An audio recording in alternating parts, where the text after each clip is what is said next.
Hello guys, welcome to another video of stock market friends. GNG electronics limited guys, इस IPO का आज day 3 का subscription open हो रहा है। जानेंगे लाइव सब्सक्रिप्शन जीएमपी कितना चल रहा है, लिस्टिंग कितना, परफॉर्मेंस कैसा रहा, लास्ट डे तो अप्लाई करें या फिर फाइनल डिसीजन क्या लेना चाहिए, इन सभी पॉइंट्स को डिस्कस करेंगे। चलिए फ्रेंड्स, वीडियो स्टार्ट करते हैं। तो गाइस, आईपीओ 23 जुलाई ओपन हुआ था और 25 जुलाई आज के दिन क्लोज किया जा रहा है। ₹2 का फेस वैल्यू है, ₹237 पर शेयर की प्राइस बैंड, अपर प्राइस बैंड है 63 शेयर्स की लॉट साइज, कॉम्बो है fresh issue offer for sale का। 460.4 करोड़ का इशू किया गया है 1 करोड़ 94 लाख शेयर्स का, जिसमें से 400 करोड़ का फ्रेश इशू, 60.4 करोड़ का ऑफर फॉर सेल रखा गया। Book build IPO BSE NSE दोनों में स्टॉक एक्सचेंज में लिस्टेड होने जा रही है। अलॉटमेंट डेट है 28 जुलाई, 29 जुलाई रिफंड रिलीज किया जाएगा, शेयर्स डीमैट अकाउंट में क्रेडिट होगा। 30 जुलाई लिस्टिंग डेट रखा गया है। यहाँ पे रिटेल जो है मिनिमम 1 लॉट अप्लाई कर सकते हैं, जो कि 63 शेयर्स मिलेंगे, 15,000 रुपीज पे करना होगा। मैक्सिमम 13 लॉट अप्लाई कर सकते हैं, 1,94,000 रुपीज पे करना होगा। इसलिए और गाइस, अगर इस आईपीओ में रिटेल से 5 टाइम सब्सक्राइब होता है ना, तो चाहे आप 1 लॉट अप्लाई करें चाहे 13 लॉट, जितना भी अप्लाई करेंगे इस मैक्सिमम पर, आपको अलॉटमेंट ओनली 1 लॉट ही किया जाएगा। इससे ज्यादा आपको अलॉटमेंट बिल्कुल नहीं होगा। इसलिए ज्यादा लॉट चाहते हो तो आपको स्मॉल एचएनआई कंसिडर करना पड़ेगा, जो कि आपको मिनिमम 14 लॉट अप्लाई करना होगा, जो कि 2,09,000 पे करना होगा। मैक्सिमम 66 लॉट अप्लाई कर सकते हैं, 9,85,000 रुपीज पे करना होगा।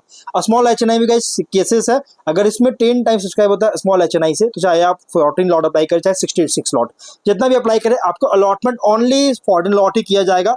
इससे ज्यादा आपको अलॉटमेंट बिल्कुल नहीं होगा। हाँ, अगर आप ज्यादा लॉट चाहते हैं तो फिर आपको बिग एचएनआई में ही जाना पड़ेगा, जो कि आपको मिनिमम 67 लॉट अप्लाई कर सकते हैं। मैक्सिमम का कोई बजट नहीं है, अपने अकॉर्डिंग अप्लाई कर सकते हैं। 10 लाख रुपीज मिनिमम पे करना पड़ेगा। और बिग एचएनआई भी सेम गाइस, अगर 15 टाइम सब्सक्राइब होता है तो चाहे आप 67 लॉट अप्लाई करें चाहे 100, जितना भी अप्लाई करेंगे, आपको allotment only minimum 67 lot he किया जाएगा, उससे आपको अलॉटमेंट बिल्कुल नहीं होगा। हाँ, इसलिए गाइस, अगर आप जब भी अप्लाई करें तो मिनिमम पे ही अप्लाई करेंगे। मैं आपको रिकमेंड नहीं कर रहा हूँ कि आप इसको अप्लाई करिए ही, मैं आपको सिर्फ बता रहा हूँ कि आप अप्लाई इतना ही कीजिए, आपको अलॉटमेंट भी इतना ही मिलेगा। क्योंकि बहुत लोग क्या करते हैं, जिससे क्या होगा ना, अगर आप ज्यादा अप्लाई कर दिए, आपको फंड जो ब्लॉक हो जाएगा, आपको अलॉटमेंट होगा नहीं, आपका फंड को ब्लॉक कर दिया जाएगा, अगर सब्सक्रिप्शन उतना होता है तो, जो कि एक्सपेक्ट कर सकते हैं कि होगा, क्योंकि ऑलरेडी देखने को मिल चुका सब्सक्रिप्शन स्ट्रॉन्ग देखने को मिल चुका, जो मैं आपको आगे बताऊंगा। 95% का प्रोमोटर होल्डिंग है, ऑफर दिया गया QIB एंकर है, लगभग 29.6% QIB है, 20.4% का HNI, जो कि big HNI 9.8%, small HNI 4.9%, retail 34.5% offer दिया गया। एंकर इन्वेस्टर से 138.1 करोड़ का लॉकेट हो चुका है। अब अगर हम सब्सक्रिप्शन की बात करें, देखिए QIB से 2.21 टाइम सब्सक्राइब है, जो मैंने बताया ओवर सब्सक्राइब देखने को मिल रही है। 40 लाख शेयर्स का इशू किया था, 89 लाख शेयर्स का बीट किया है, 210 करोड़ का।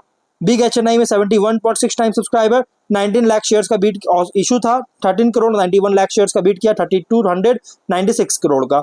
Small HNI 72.4 time subscriber, 9 lakh shares का ऑफर था और 7 करोड़ 3 लाख शेयर्स का बीट किया, 1667.8 करोड़ का।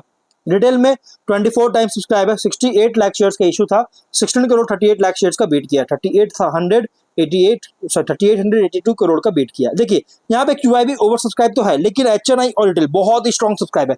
गाइस, QIB डे 1 में डे 2 में अगर सब्सक्राइब नहीं हुआ, देखिए तो कोई बहुत बड़ी सब्सक्राइब नहीं, अगर रिटेल और HNI से कंपेयर करें तो। लेकिन हाँ, ये जो होते हैं गाइस QIB, ये लास्ट डे मतलब कि डे 3 में अप्लाई करते हैं, जो कि आज ओपन हो रहा है, चांसेस है कि इसमें अप्लाई कर सकते हैं। 210 करोड़ का भले बीट हुआ है, QIB से बहुत ही कम रिटेल के कंपेरिजन में, क्योंकि रिटेल में 3882 करोड़ का है। लेकिन गाइस, अगर QIB जब भी अप्लाई करते हैं तो करोड़ों में अप्लाई करते हैं। ये सिंगल मतलब बहुत छोटी अमाउंट में नहीं, बल्कि बड़े अमाउंट में अप्लाई करते हैं। और रिटेल क्या करता है, मैक्सिमम 2 लाख का ही अप्लाई कर सकते हैं, लेकिन QIB का कोई लिमिट नहीं है और करोड़ों में अप्लाई करते हैं। इसलिए गाइस, जब भी अप्लाई करेंगे QIB तो करोड़ों में करेंगे, और जिससे कंपनी का लास्ट डे में सब्सक्राइब होता है, तो इसलिए गाइस इसमें QIB में बहुत ज्यादा तेजी हो सकता है। और जिस तरह सब्सक्रिप्शन हुआ है ना, चांसेस है कि 80 to 100 पर टाइम का सब्सक्रिप्शन देखने को मिल सकता है। डे बाय डे में देखिए, डे 1 में QIB में सब्सक्राइब था, जैसे मैंने बताया था कल के दिन कि QIB में डे 2 में कोई खास सब्सक्राइब नहीं होगा, जो कि देख सकते हैं कोई खास इंक्रीज नहीं हुआ। लेकिन HNI बिग HNI में देखिएगा तो 18.3 टाइम था डे 1 में, डे 2 में इंक्रीज का। डे स्मॉल HNI में भी 22 टाइम था, जो कि डे 2 में इंक्रीज किया। रिटेल में 9 टाइम था, जो कि डे 2 में इंक्रीज करता हुआ देखने को मिल रहा है। डे 1 9.2 टाइम था और डे 2 में 27.5 टाइम, जो कि बहुत तेजी से इंक्रीज कर, मतलब कि कंपनी में इंटरेस्ट बहुत ज्यादा दिखाया जा रहा है इन्वेस्टर के द्वारा। GMP कंपनी का अगर बात करें तो 100 रुपीज का ट्रेड कर रहा है, 42.2% की लिस्टिंग एक्सपेक्ट कर सकते हैं, बहुत ही स्ट्रॉन्ग लिस्टिंग गेन मिलने के चांसेस है। बिजनेस की बात करें, जो कि मैंने ऑलरेडी वीडियो बना रखी है, मैं आपको इसके बारे में ज्यादा कुछ बात नहीं बताऊंगा, सिर्फ थोड़ा ऊपर ऊपर से बताऊंगा। देखिए, कंपनी 2006 में इनकॉर्पोरेट हुआ था, जो कि रिफर्बिशिंग सर्विसेज का लैपटॉप्स के लिए, डेस्कटॉप और ICT डिवाइसेस के लिए ग्लोबल और इंडिया इन दोनों मार्केट में सर्विस का जो सो ऑफर करती है। सिग्निफिकेंट प्रेजेंस है USA, इंडिया, यूरोप और अफ्रीका UAE में। कंपनी जो है अलग अलग ब्रांड्स जो कि अपने खुद का ब्रांड इलेक्ट्रॉनिक्स बाजार इसके ब्रांड के अंडर ऑपरेट कर रहा है, जो कि रिफर्बिशमेंट को जो सोर्स करता है ये ऑफर कर रहा है, सोर्सिंग से लेकर रिफर्बिशमेंट से लेकर के सेल्स से लेकर आफ्टर सेल सर्विस और वारंटी प्रोवाइड कर रहा है, मतलब कि सभी तरह की सर्विसेज ऑफर कर रहा है। सोर्सिंग करता है, रिफर्बिशमेंट करता है, सेल करता है, आफ्टर सेल सर्विस प्रोवाइड करता है, वारंटी भी प्रोवाइड करती है। Company other value added services जैसे ITAD, e waste management services, warrantage door step service, on site installation, flexible pay option, easy upgrade, assured buyback programmes जो कि offer करता है रिफर्बिश्ड ICT डिवाइसेस के लिए।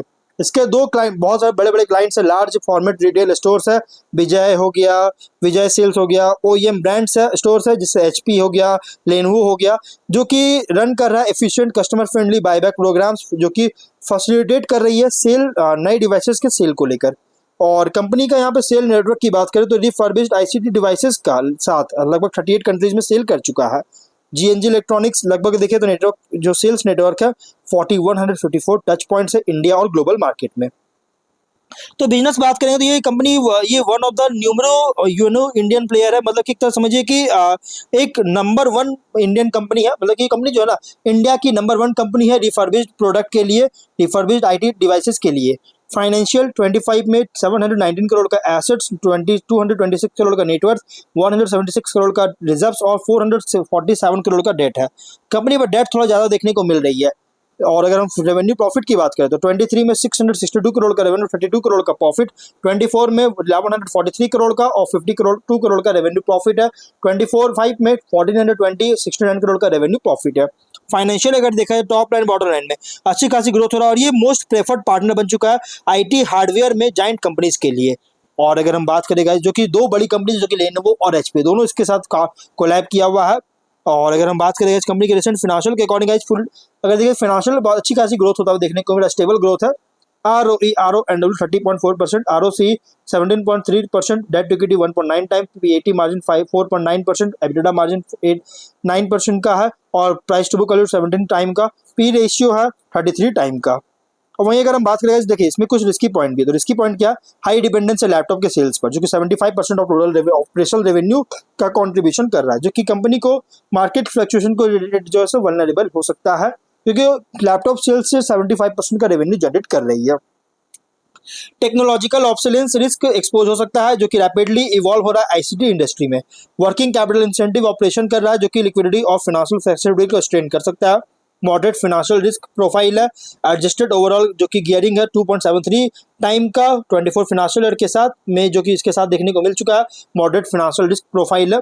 इंटेंस कंपटीशन है refurbished electronic market में, domestically और इंटरनेशनली दोनों मार्केट में, जो कि अगर हम बात करें तो गाइस देखिए अगर रिफर्बिश्ड आइटम जो प्रोडक्ट जो प्रोवाइड करता है जैसे अमेजॉन भी प्रोवाइड करता है, ई-कॉमर्स प्लेटफॉर्म प्रोवाइड करता है, अमेजॉन, फ्लिपकार्ट ये सभी प्रोवाइड करती है, ये एक रिस्क इसके साथ रिस्क क्रिएट हो रहा है। देखिए कंपनी जो रिफर्बिश्ड प्रोडक्ट प्रोवाइड करता है ना ये 1/3 मतलब कि 1/3 के डिस्काउंट में प्रोवाइड करता है। देखिए यहाँ पे 72% सेव कर सकते हैं। यहाँ पे प्रोडक्ट आपको बताया डेल है, HP, लेनोवो, ये 3 प्रोडक्ट आपको यहाँ पे बताया है एग्जाम्पल की तरह जो कि कंपनी सेल करता है। यहाँ पे मिडिल इंडिया से देखिएगा तो मेनली रेवेन्यू 24.5% का, इसका मेनली रेवेन्यू जनरेट होता है मिडिल ईस्ट से जो कि 50% का और लगातार हर फाइनेंशियल ईयर में इंक्रीज किया, 23 से हर फाइनेंशियल ईयर में इंक्रीज किया। लेकिन कंपनी का इंडिया से जो रेवेन्यू जनरेट होता था ये कॉन्सेंट्रेशन कम हुआ है, थोड़ा रिस्क कम हुआ है जो कि धीरे धीरे गिरावट आया। USA से 17.9% का, अदर से 7% का रेवेन्यू है। अगर हम बात करें इस कंपनी के यहाँ पे एस्टिमेट रखा गया है ग्लोबल रिफर्बिश्ड PC मार्केट का जो कि 18.9% CAGR के साथ ग्रोथ करने का एक्सपेक्टेशन है जो कि 29 फाइनेंशियल ईयर तक। और इंडियन रिफर्बिश्ड मार्केट का 31.3% CAGR के साथ ग्रोथ करने का जो एक्सपेक्टेशन है।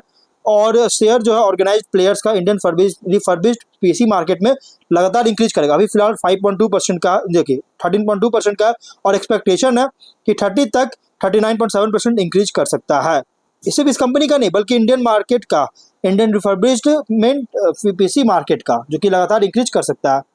और अगर बात करेगा इस कंपनी को ओवरऑल गाइस फंडामेंटली तो स्ट्रॉन्ग देखने को मिल रही है। देखिए फिलहाल कोई ऐसी लिस्टेड कंपनी नहीं है इसके कॉम्पिटिटर, हाँ लेकिन एक है न्यू जैसा टेक्नोलॉजीज जो कि ये लिस्टेड कंपनी है और इसी की तरह बिजनेस करता है। अब अगर हम ऑब्जेक्टिव की बात करेंगे तो लोन रिपे करना चाहती है, जनरल कॉर्पोरेट के लिए फंडिंग चार्जेस के लिए आईपीओ लेकर आया।